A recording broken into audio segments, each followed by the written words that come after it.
KaraokeBooks. Moby-Dick, or The Whale. Herman Melville. Audiobook. Chapter 132. The Symphony. It was a clear steel blue day. The firmaments of air and sea were hardly separable in that all-pervading azure. Only, the pensive air was transparently pure and soft, with a woman's look, and the robust and manlike sea heaved with long, strong, lingering swells, as Samson's chest in his sleep. Hither and thither, on high, glided the snow-white wings of small, unspeckled birds. These were the gentle thoughts of the feminine air. But to and fro in the deeps, far down in the bottomless blue, rushed mighty leviathans, swordfish, and sharks. And these were the strong, troubled, murderous thinkings of the masculine sea. But though thus contrasting within, the contrast was only in shades and shadows without. Those two seemed one. It was only the sex, as it were, that distinguished them. Aloft, like a royal czar and king, the sun seemed giving this gentle air to this bold and rolling sea, even as bride to groom. And at the girdling line of the horizon, a soft and tremulous motion, most seen here at the equator, denoted the fond, throbbing trust, the loving alarms, with which the poor bride gave her bosom away. Tied up and twisted, gnarled and knotted with wrinkles, haggardly firm and unyielding, his eyes glowing like coals, that still glow in the ashes of ruin, untottering Ahab stood forth in the clearness of the morn, lifting his splintered helmet of a brow to the fair girl's forehead of heaven. Oh, immortal infancy and innocency of the azure! Invisible winged creatures that frolic all round us! Sweet childhood of air and sky! How oblivious were ye of old Ahab's close-coiled woe! But so have I seen little Miriam and Martha, laughing-eyed elves, heedlessly gambol around their old sire, sporting with the circle of singed locks which grew on the marge of that burnt-out crater of his brain. Slowly crossing the deck from the scuttle, Ahab leaned over the side and watched how his shadow in the water sank and sank to his gaze, the more and the more that he strove to pierce the profundity. But the lovely aromas in that enchanted air did at last seem to dispel, for a moment, the cankerous thing in his soul.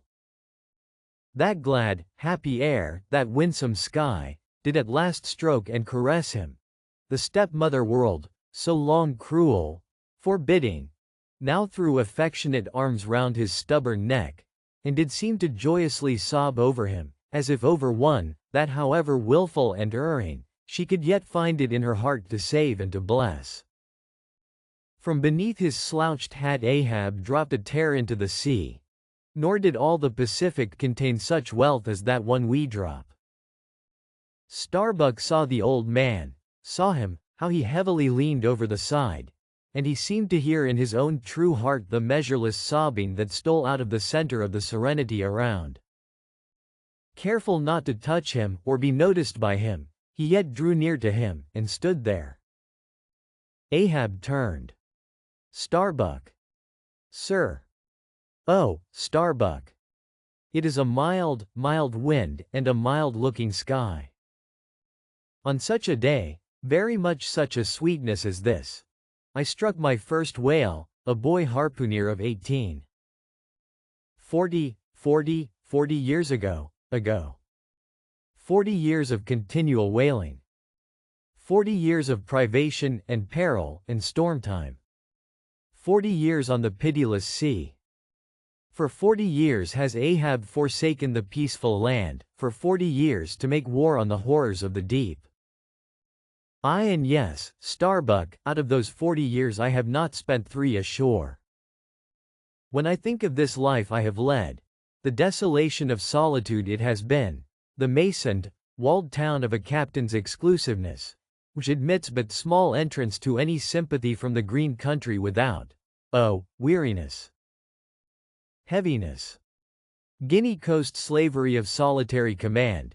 When I think of all this, only half suspected, not so keenly known to me before, And how for 40 years I have fed upon dry salted fare, fit emblem of the dry nourishment of my soil, when the poorest landsman has had fresh fruit to his daily hand, and broken the world's fresh bread to my moldy crusts. Away, whole oceans away, from that young girl wife I wedded past 50, and sailed for Cape Horn the next day, leaving but one dent in my marriage pillow. Wife? Wife? Rather a widow with her husband alive? I widowed that poor girl when I married her, Starbuck, and then, the madness, the frenzy, the boiling blood and the smoking brow, with which, for 1,000 lowerings old Ahab has furiously, foamingly chased his prey. More a demon than a man. I. What a 40 years fool, old fool, has old Ahab been. Why this strife of the chase? Why weary and palsy the arm at the oar and the iron and the lance? How the richer or better is Ahab now? Behold! Oh, Starbuck! Is it not hard, that with this weary load I bear, one poor leg should have been snatched from under me? Here, brush this old hair aside, it blinds me, that I seem to weep. Locks so grey did never grow but from out some ashes. But do I look very old, so very, very old, Starbuck? I feel deadly faint, bowed, and humped, as though I were Adam, staggering beneath the piled centuries since paradise. God! God! God! Crack my heart, stave my brain, mockery! Mockery! Bitter, biting mockery of grey hairs, have I lived enough joy to wear ye, and seem and feel thus intolerably old? Close!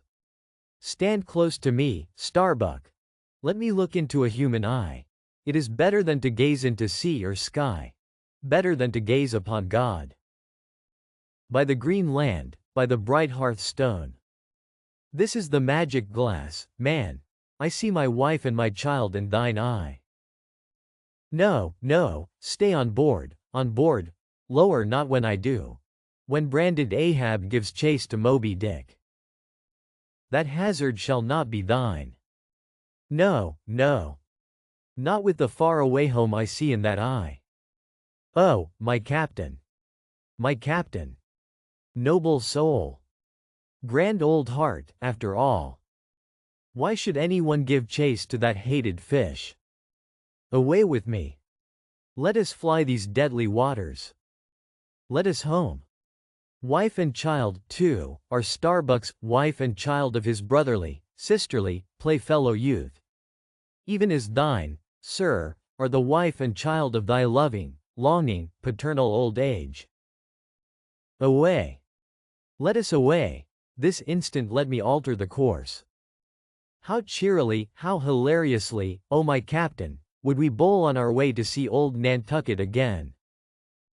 I think, sir, they have some such mild blue days, even as this, in Nantucket. They have. I have seen them, some summer days in the morning. About this time, yes, it is his noon nap now, the boy vivaciously wakes, sits up in bed, and his mother tells him of me, of cannibal old me, how I am abroad upon the deep, but will yet come back to dance him again. 'Tis my Mary herself. She promised that my boy, every morning, should be carried to the hill to catch the first glimpse of his father's sail. Yes. No more. It is done. We head for Nantucket. Come, my captain, study out the course, and let us away. See. The boy's face from the window. The boy's hand on the hill. But Ahab's glance was averted. Like a blighted fruit tree he shook, and cast his last, cindered apple to the soil. What is it? What nameless, inscrutable, unearthly thing is it? What cozening, hidden lord and master, and cruel, remorseless emperor commands me? That against all natural lovings and longings, I so keep pushing, and crowding, and jamming myself on all the time, recklessly making me ready to do what in my own proper, natural heart, I durst not so much as dare. Is Ahab, Ahab? Is it I, God, or who, that lifts this arm? But if the great sun move not of himself, but is as an errand boy in heaven, nor one single star can revolve, but by some invisible power, how then can this one small heart beat, this one small brain think thoughts, unless God does that beating, does that thinking, does that living, and not I? By heaven, man, we are turned round and round in this world, like yonder windlass, and fate is the handspike. And all the time, lo, that smiling sky, and this unsounded sea. Look, see yon albacore. Who put it into him to chase and fang that flying fish? Where do murderers go, man? Who's to doom, when the judge himself is dragged to the bar? But it is a mild, mild wind, and a mild-looking sky, and the air smells now, as if it blew from a far-away meadow. They have been making hay somewhere under the slopes of the Andes, Starbuck, and the mowers are sleeping among the new mown hay. Sleeping? Aye, toil we how we may, we all sleep at last on the field. Sleep? Aye, and rust amid greenness, as last year's scythes flung down, and left in the half-cut swaths, Starbuck. But blanched to a corpse's hue with despair, the mate had stolen away. Ahab crossed the deck to gaze over on the other side, but started at two reflected, fixed eyes in the water there. Fedallah was motionlessly leaning over the same rail. If you liked what you heard, please subscribe to the channel.